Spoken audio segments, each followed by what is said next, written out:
There's nothing happening right now.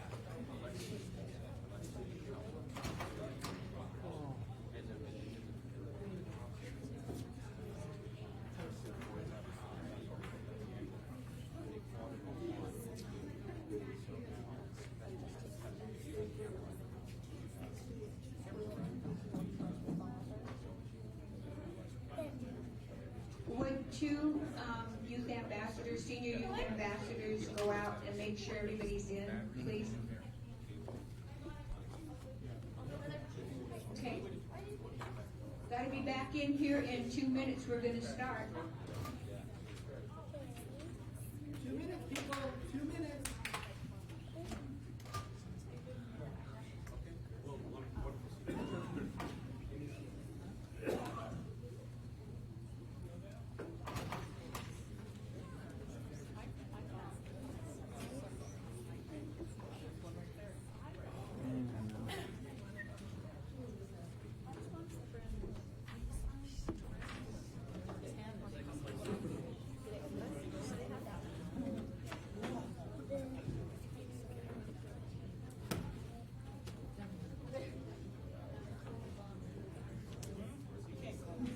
Okay, that's it.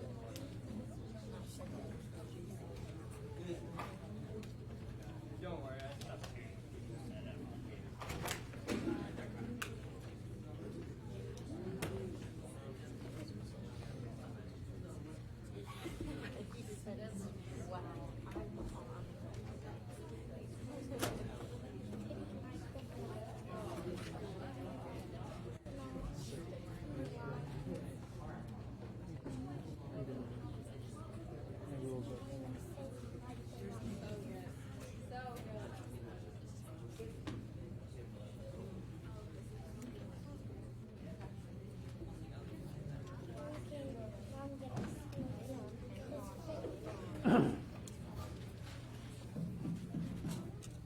Did you guys enjoy your dinner? Yes, ma'am. What do you think of the academy so far? What do you think of the speakers? All right. Well, you're about to be delighted some more, but I've got a question for you before the next speaker comes up. One of our forefathers was so passionate about our country and what they were doing and what was happening that he said he preferred death. But when I ask the next question, I want to see how many of you can shout the answer, okay? He said when he was so upset over what was happening in some of his countrymen that he would prefer death over Liberty. give me liberty. Let me hear you. Give me Liberty or give me that is death. so weak. Give me Liberty. Or give me death. Ladies and gentlemen, Mr. Patrick Henry.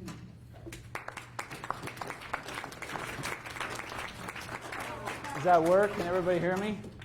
Everybody hear me? I'll move this up a little bit. I am so grateful to be here with you guys this year. I skipped a year, so if you've been here in years past, I was able to do this for you. But last year I was sick, unfortunately, and didn't get to do it. But I am so grateful. This looks like a great crowd. I want to give you just a little bit of history. Well, first of all, I'm the only real man in the auditorium today. You know why? I'm the only one brave enough to wear tights. They're actually soccer socks. So if you're a soccer player, you might notice, but they work really well. And if I look like I just came out of a suitcase, it's because I did. And I'm looking a little frumpy today. As far as historical settings, let me paint a little bit of a picture about what was happening at this time. So I'm going to represent Patrick Henry. He was a delegate to the Virginia Convention in 1775. And this was in March.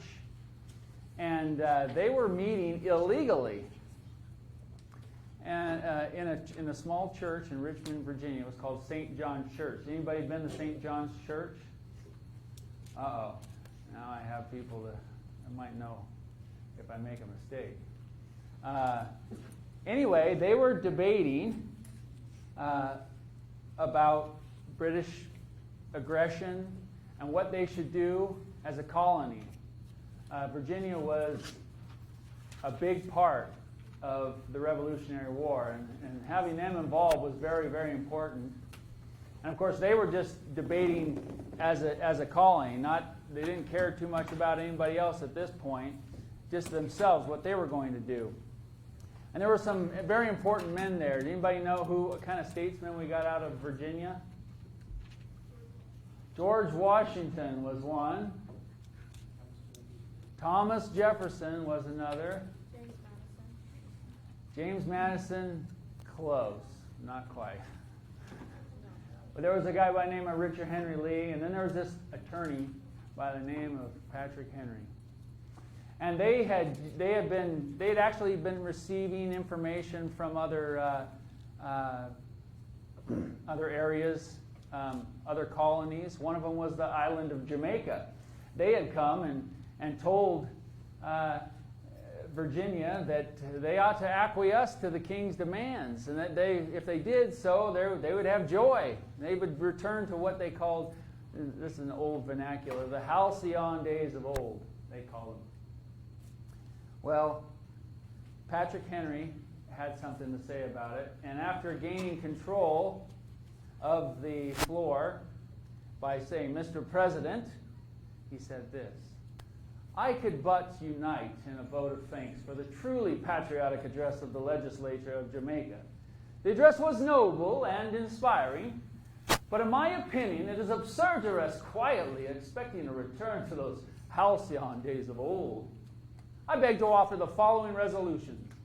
Resolve that a well-regulated militia is the natural strength and only security of a free government, and that the establishment of such a militia at this time is peculiarly necessary for the protection and defense of this colony, and that the known remissness of the government in calling us together in legislative capacity renders it too insecure at this time of danger and distress to rely that any provisions will be made to secure those inestimable rights and liberties from those further violations with which they are threatened.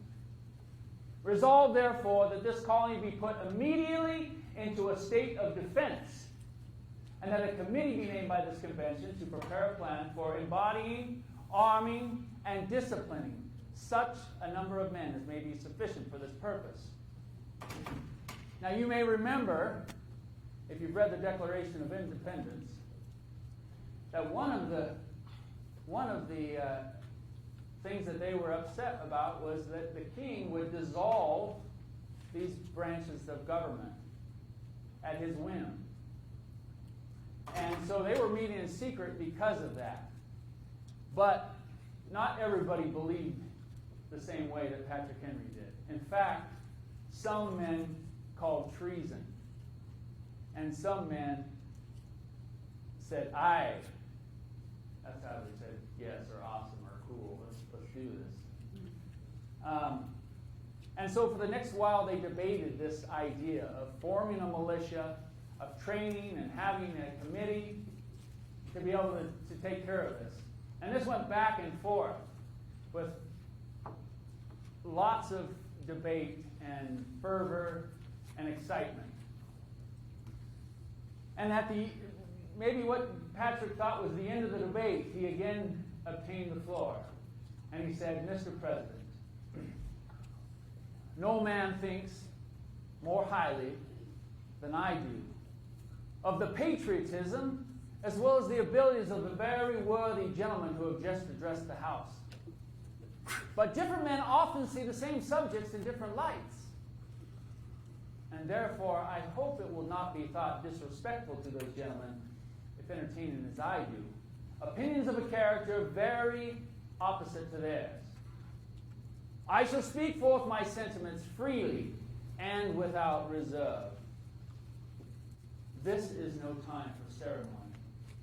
The question before this House is one of awful moment for this colony. For my own part, I consider it nothing less than a question of freedom or slavery. And in proportion to the magnitude of the subject ought to be the freedom of debate.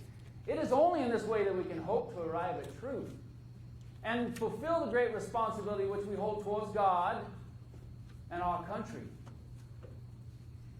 Should I keep back my opinions at such a time as this, through fear of giving offense, I should consider myself guilty of treason toward my country and an act of disloyalty toward the majesty of heaven, which I revere above all earthly kings.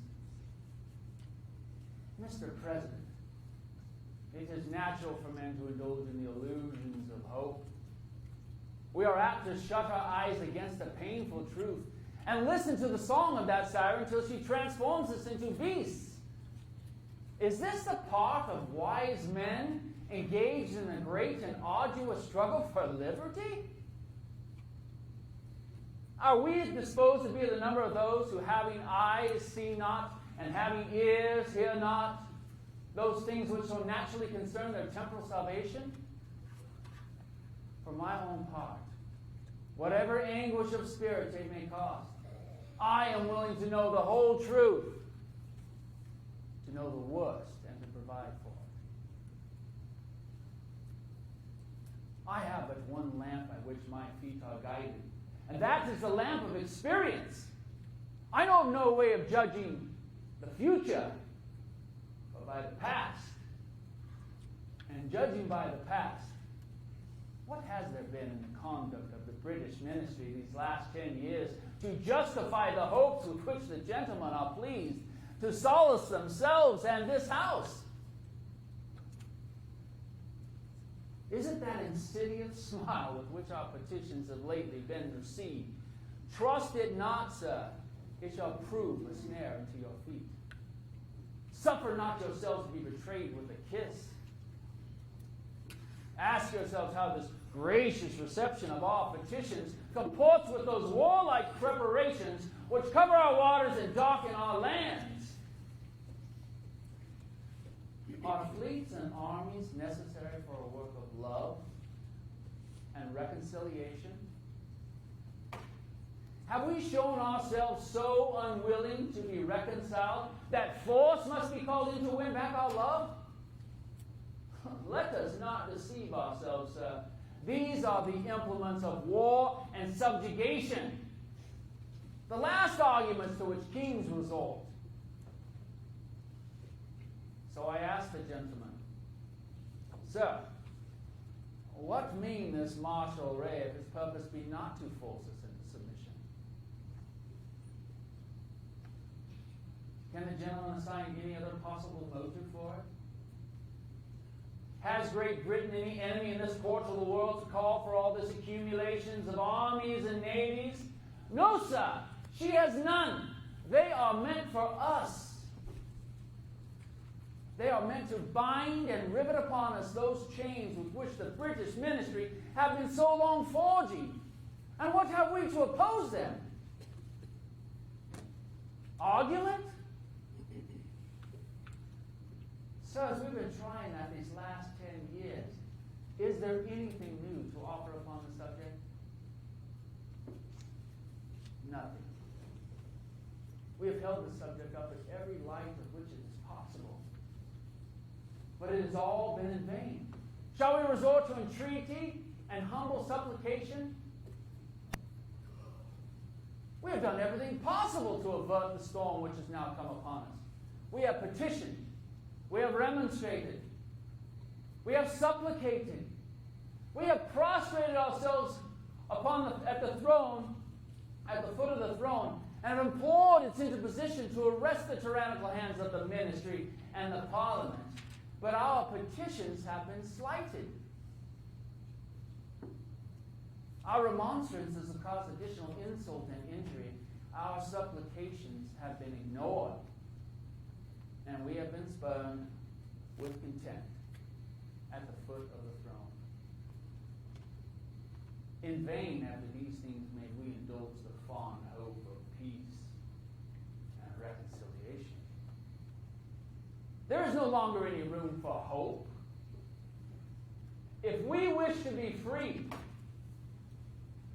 if we mean to preserve inviolate those unestimable rights with which we have been so long contending, if we mean not basely to abandon the noble struggle with which we have been so long engaged, and which we have pledged ourselves never to abandon until the glorious object of our contest shall be attained, then we must fight. I repeat it, sir. We must fight. An appeal to arms and to the God of hosts is all that is left us.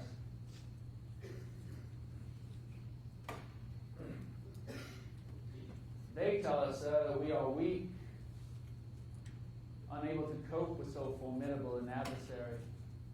But when shall we be stronger?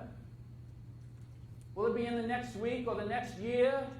Will it be when we are totally disarmed and when a British guard shall be stationed at every house? Shall we gather strength by irresolution and inaction? Shall we obtain the means of effectual resistance by lying supinely upon our backs and hugging this phantom delusion of hope until our enemies have bound us hand and foot? Sirs, we are not weak if we give a proper use to those means with which the God of nature has placed in our power. These people, armed in the holy cause of liberty, and in such a country as we possess, are invincible to any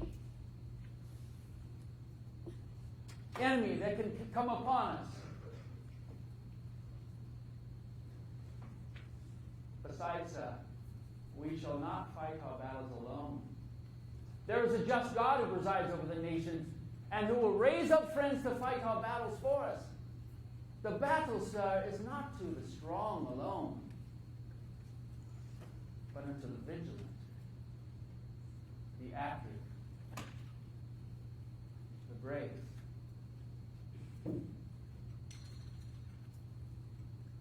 We have no election. If we were base enough to desire it, it is now too late to retire from this contest. There is no retreat but into submission and slavery. Our chains are forged. Their clanking may be heard upon the plains of Boston. The war is inevitable. And let it come.